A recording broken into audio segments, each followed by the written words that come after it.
girls got really excited to watch them even just start this incredible race. The excitement grew pretty quickly as they took the lead.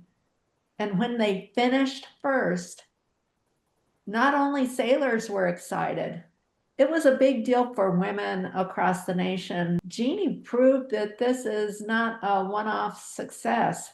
She's done it more than once. She's really earned legendary status. Welcome, Jeanne. I am ready. All right. So, okay. Good evening, everyone.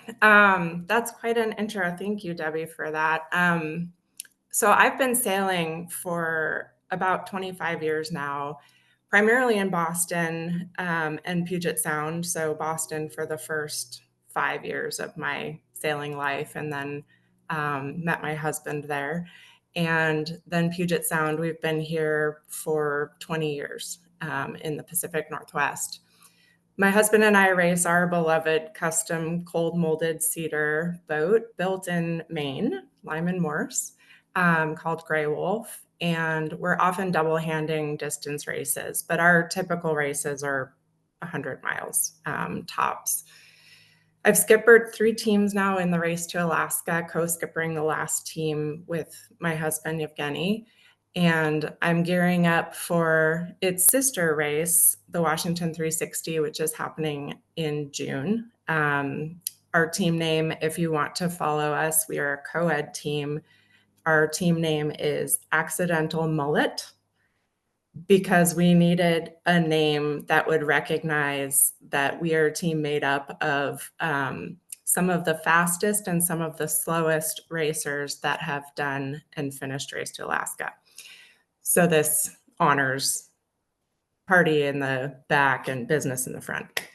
So Accidental Mullet, if you want to follow us. But I wanted to talk tonight about a different kind of navigating. I've been navigating life with progressive multiple sclerosis.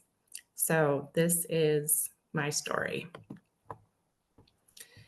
We all face challenges, some that we choose and some that choose us.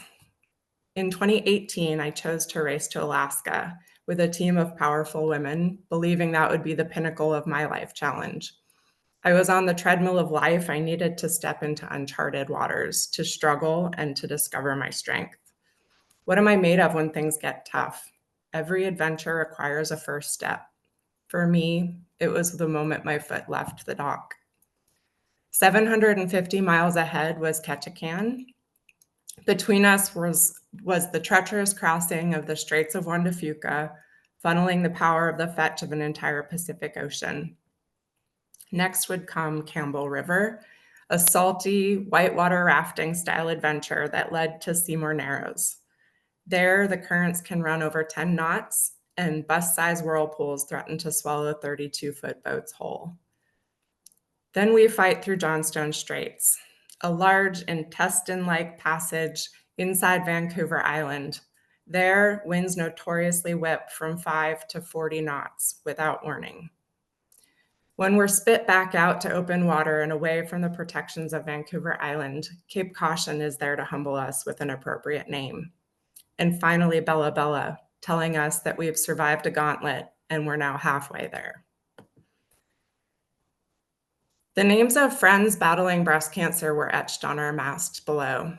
I looked at those names when my body, wind-torn, bruised, hypothermic, wanted nothing more than to stop in my tracks, climb into a hot shower, and then my soft bed with a dog and a book and be done with this madness. The women on the mast did not choose their hard thing. They couldn't walk away from their struggle when they got tired, so neither did we. The danger we faced was no surprise. I had nightmares for months before the race about the storms, exhaustion, the possibility of striking logs, which pepper the inside passage. And despite what people say, they don't disappear at night. The race proved to be as challenging as it promised.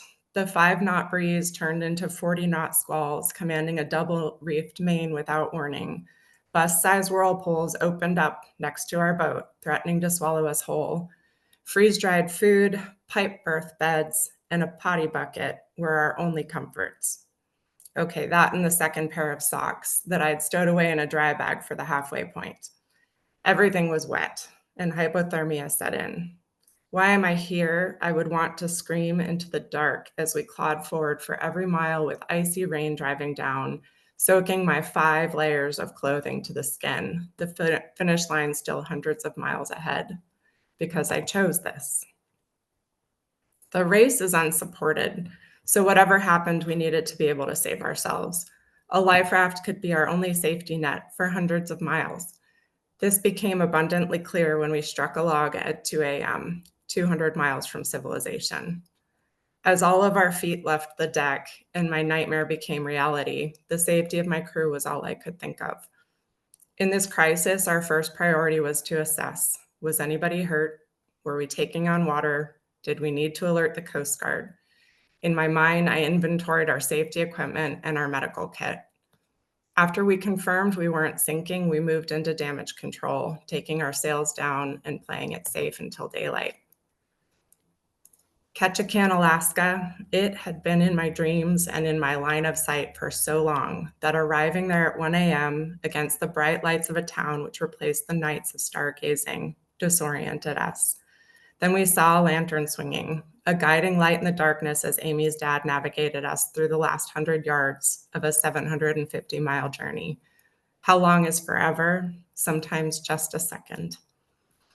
Our lines were caught on the dock by loved ones, media, and a world paying attention to the first monohull and the first all-women's crew to win the race to Alaska.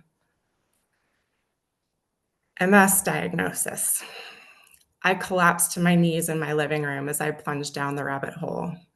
Tumbling in darkness and not just from the vertigo, I looked around at this foreign place where humans should not be, just as dark and dangerous as the inside passage of British Columbia.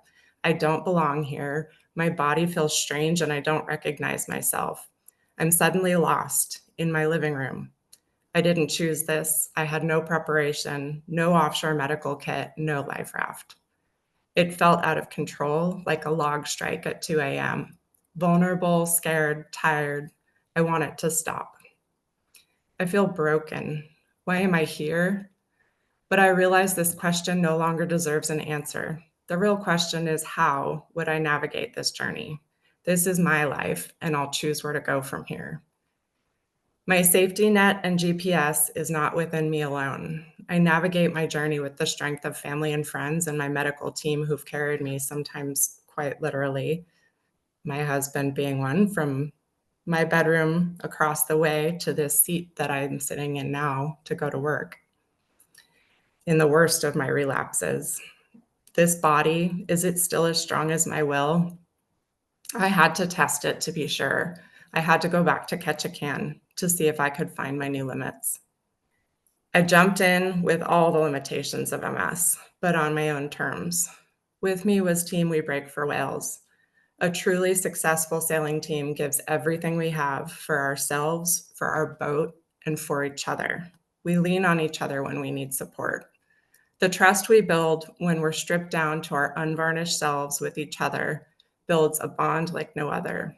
Over this race course, they would become the family I choose.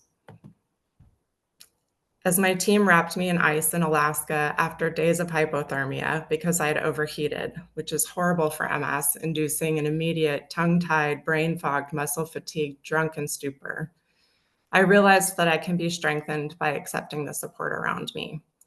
As we crossed the finish line again in first place, this felt like a hard-worn path to victory. And my new limit, I didn't hit it. On the race course, I learned how to navigate my journey with strength. I harness and accept the power of the people beside me. Today, I look at the ocean with awe and with forgiveness. I see beauty in its fierceness, and I'm so grateful to still be there to bear witness to the wonder. I now look at MS in this body with the same grace, and I'll continue my motto to live hard and love hard. And I'll leave you with this video of my return to Aristobel Island, where 5 years before this, we'd hit a log at 2 a.m. in 2018. This time was different. We were able to pause, put a drone in the air, and capture the wild's most beautiful example of navigating life's challenges through the magic of team. Humpback's bubble feeding. Support, hard work, and a demonstration of how powerful coming together can be. Thanks for listening.